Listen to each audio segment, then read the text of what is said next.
Hi guys! Welcome back po to Tarot Page Philippines. And this video gawin natin ang weekly horoscope para po sa may mga Sun, Moon at Rising na Taurus for October 27 to November 2. Well, dadaan kayo sa birthday ko, sa birthday week ko.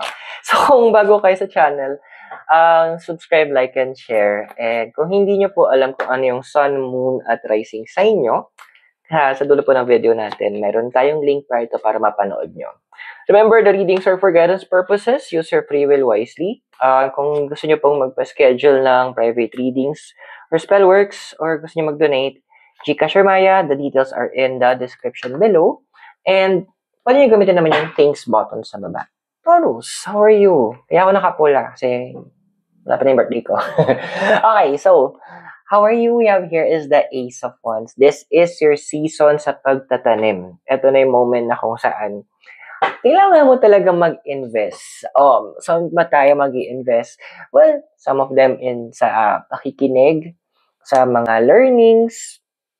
Pwede rin naman financial investment. Pwedeng investment to in terms of relationships, building mentorship. Ito yung moment mo na para, kumbaga sa halaman, ito yung oras mo para magpalalim ka ng ugat. Kasi growth, may parating na growth eh. So, minsan kailangan, kaya ang dami sa inyo parang feeling nyo, parang kayong, parang dilim ng paligid, parang hindi umuusad yung mga bagay-bagay, may mga hindi nangyari, magaganda. It's all part of the big design ng universe.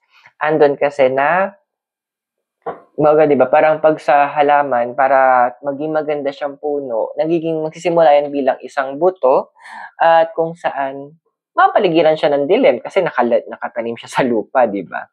And from there, doon siya mag-grow. The same thing with you for your expansion right now. Pero what's holding you? Ayan, we have here the Knight of Swords. Ayun na nga. Minsan kasi, may mga iba sa inyo, feeling nyo kapag wala kayong ginagawa, or wala kayo nakikitang visible na nagaganap, nangyayari, parang pakaramdam nyo, parang walang ganap talaga. Actually, hindi eh. Yun nga yung parang yung sa halaman eh. Akala mo wala nangyari, pero ang totoo, lumalalim na yung ugat niya, nagkakaroon na siya ng connection sa lupa, kinukuha niya na yung tubig at nutrients na kailangan niya. So, ganun din yung ginagawa sa'yo ng universe. Akala mo wala nangyayari, pero deep inside meron. Kaya nga, this is a time for investment eh. Learning is one of the important things. Kasi doon tayo nagkakaroon ng expansion, doon tayo nagkakaroon ng growth sa life natin. But kaya huwag mo isipin na parang wala nangyayari. Meron yan. Hindi lang nakikita on the surface level. Now, in your desired card, we have here is the Four of Wands. Gusto niyo magawin natin to. Ayan. Four of Wands. So, andito pinapakita ng card na andun yung point, kaya gusto mo agad na may mangyari. Kasi may ginagawa mo to para sa family mo, para sa mga mahal mo sa buhay. Pero, yun natin yung, kumbaga, sa pagluluto, ito na yung, kumbaga yung moment na pinapakuluan na siya eh. Inaayos na yung luto. So, konting hintay lang din. Sabi nga, di ba, parang if isang bagay is minadali, hindi maganda yung kinakalabasan nito. So, yung sinasabi ng, hinog sa pilit. So, wag natin paabutin sa ganon. Now, your foundation here, we have is yung Queen of Pentacles. So, well, you guys, ang dami sa inyo sa House of Taurus na siguro ganun nung karamihan sa inyo talagang close kayo when it comes sa mother nyo or sa mother figure nyo or sa tinuturing nyo na parang ina. Iba yung emotions. Ayan, kukonect na natin yung past mo din, which is the Empress. So, iba yung yung feeling nyo kapag yung nanay nyo ang napapasaya nyo, yung nandun na bibigyan nyo ng ngiti, iba yung fulfillment. And siguro may mga iba sa inyo dito nakikita ko sa card na you made a promise na kayo yung tutulong para maranasan naman ng nanay nyo yung buhay na hindi niya naranasan. Magay mga simpleng bagay yung mapuntahan yung gantong lugar or mabili yung gantong gamit, even matikman yung gantong pagkain. Napakasimple nung mga desires minsan nung mga nanay natin, or in your case, yung nanay mo, na gusto mo na ikaw yung mag-fulfill nun. parang andun nagkaroon ka ng silent, ang dami sa'yo nagkaroon ng silent promise, younger pa kayo, na, okay, ganito yung balak ko para kay mama, ganito yung gagawin ko para kay mama. So, eto na yung moment na, you need, ito yung nagiging drive mo. And, walang masamang gawin mo yon.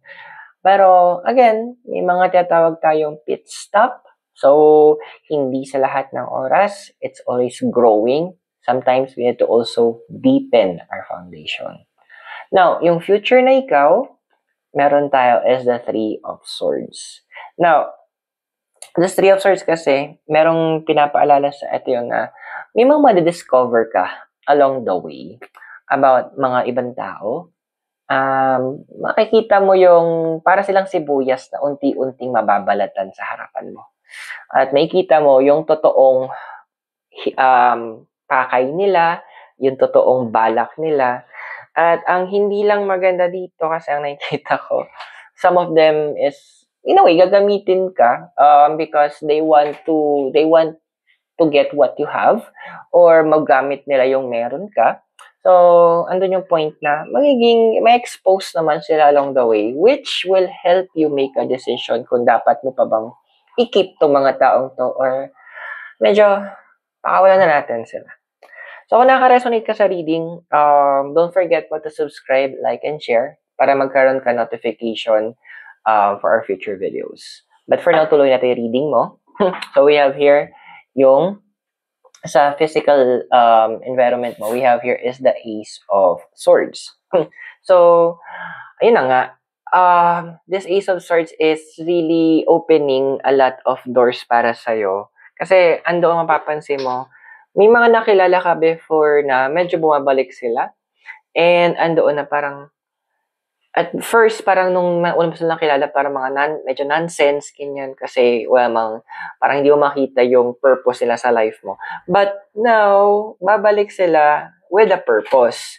Andoon na meron silang dalang knowledge, dalang wisdom. Ngayon, ang mangyari na to is more on parang kwentuhan lang at masishare nila yun sa'yo. At andoon na, okay, magkakaroon ka ng realization, mapagbabangga mo yung sinasabi nila sa alam mo. So, magagamit mo yan para mas mapulido mo yung kaya mong gawin, yung mga ginagawa mo, which is a very important thing naman din. Now, your spiritual and emotion environment we have here is the Chariot. Saan nakata Chariot? Tapos motor. So, itong card natin yung emotion environment. I mean, yung parang security mo na to be with your family.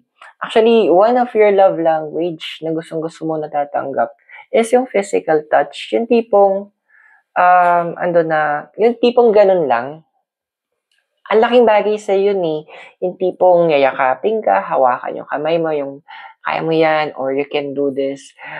Minsan yung words nga, hindi mo na kailangan eh. Kasi, kailangan mo lang parang konting pahinga. Yan nga yung parang konting pit stop lang para ma-refresh ka emotionally. And one of the best person or the best people to do that is of course your family kasi magkaroon ka ng moment. Spend more time with them. Yun yung pinapaalala ng card sa'yo. Now, your hopes and fears, meron tayo itong Page of Swords. Dude, tawag dito, may iba kasi sa inyo parang andun yung point na meron kayong pinapakitang image na kaya nyo to, okay kayo, you're strong, you're good, pero aminin natin na deep inside medyo hindi. That deep inside that there is something that is missing. So, ito yung card na nagpapaalala sa'yo na, dude, ito yung moment na kailangan bigyan mo ng moment yung sarili mo para matuto. If ito na yung moment na kung hindi natin alam, aminin natin. If we do not know, let's be honest, and then andoon na, for sure, mas madami pang maniniwala sa'yo, mas madami sa suporta sa'yo because honesty is like a gem na on you. Andun yung tipong mga tao mismo, uy, honest siya kapag di niya alam. Hindi nagmamamaru. Aminin mo, ang dami mong kilala nagmamamaru, di ba? Now, in the future na ikaw, meron tayo dito is the hangman. So, remember may mga, yun nga, may mga nakikita mo na medyo maglalabasan yung totoong mga kulay nila. Mahalata mo kung sino ba talaga sila. Now, this card is actually saying na bibigyan ka ng idea kung paano mo sila i-deal. Hindi mo basta ika-cut off to mga taong to. There will come a point na kumbaga parang hahawakan mo sila sa leeg because of the things that you know. So, medyo andun yung point na medyo medyo kind of villain muna tayo sa part na to. So, huwag kang biglang gagawa ng decision to cut them off. So, I hope nakatulong yung readings. Those are for guidance purposes. Use your free will wisely. And if bago ka, subscribe, like, and share. So, maraming salamat. God bless, Namaste, Hare Krishna, and blessed be. And hope to see you on our next video. Mula po sa Baguio, you have a great day. Bye for now.